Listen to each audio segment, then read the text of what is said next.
Chapter 1 relation and function की exercise 1.1 का question number 7। Question number 7 हमें दिया हुआ है so that the relation in a set of all the books in a college library given by our relation दी हुई है x, y, x and y have the same number of pages और इसको हमको equivalence relation में prove करना है। Equivalence relation क्या होता है? जो कि रिफ्लेक्सिव, सिमेट्रिक और ट्रांजिटिव तीनों होता है, वह हमारा इक्विवेलेंस रिलेशन होता है। और जो एक्स एंड वाई हमें रिलेशन में दिए हुए हैं वह उनके पास क्या है? सेम नंबर ऑफ पेजेस हैं। तो इसके लिए हम कुछ नहीं करना है, हमको सबसे पहले सेट ए मान लेना है। सेट ए में हमको क्या एक्स और वाई दिए हुए हैं, हमको जेड की ज़रूरत और पड़ेगी क्योंकि हमारी जो ट्रांजिटिव होती है उसमें सी और होता है, तो हम जेड और अपनी तरफ से मान लेते हैं। तो यहाँ पर ले लेते हैं हम किसको? एक्स, वाई तो हमें दिए हुए, जेड और ले लेते हैं। ये तीन मान लीजिए तीन बुक हैं किसी लाइब्रेरी की, उस लाइब्रेरी जो कॉलेज लाइब्रेरी है उसकी।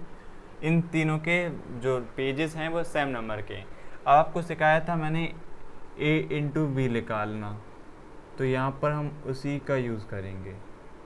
यहाँ पर लिख लेते हैं एक्स, वाई, जेड और इस तरफ भी लिख लेते हैं क्या?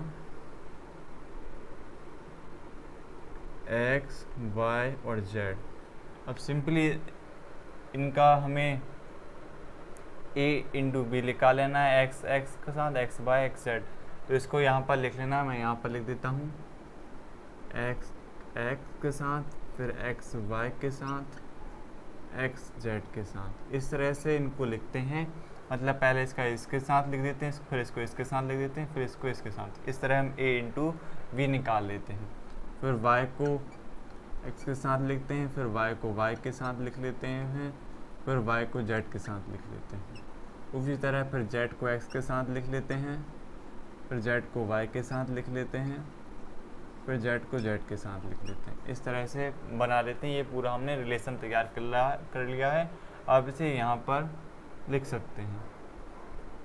ये पूरा रिलेशन है, आप इसको यहाँ पर लिख सकते हैं। मैंने इसे यहीं पर करके दिखा दिया, आप इसे यहाँ पर लिख सकते हैं।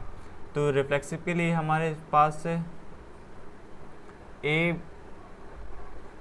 कॉमा ए का रिलेशन, हमारा एक के साथ ए का रिलेशन मतलब कि दो एक जैसों का ही रिलेशन होना चाहिए। तो यहाँ पर तो ऐसा है, एक्स का एक्स के साथ रिलेशन है, वाई का वाई के साथ है और जेड का जेड के साथ है। तो ये हमारा रिफ्लेक्सिव है।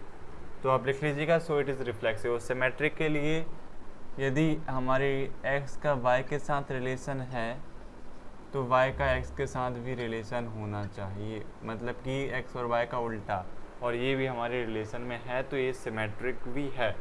और तीसरा होता है ट्रांजिटिव। ट्रांजिटिव में यदि हमारी रिलेशन में x, y हमारे रिलेशन में है तो y, z भी हमारे रिलेशन में होना चाहिए। और ऐसा है, x, y भी है और y, z भी है। तब क्या होना चाहिए? a, c, मतलब a x हो गया और c क्या? z हो गया। तो x, z भी उसी रिलेशन में होना चाहिए और x, z भी हमारे रिलेशन में है, तो ये ट्रांजिटिव भी हो गया।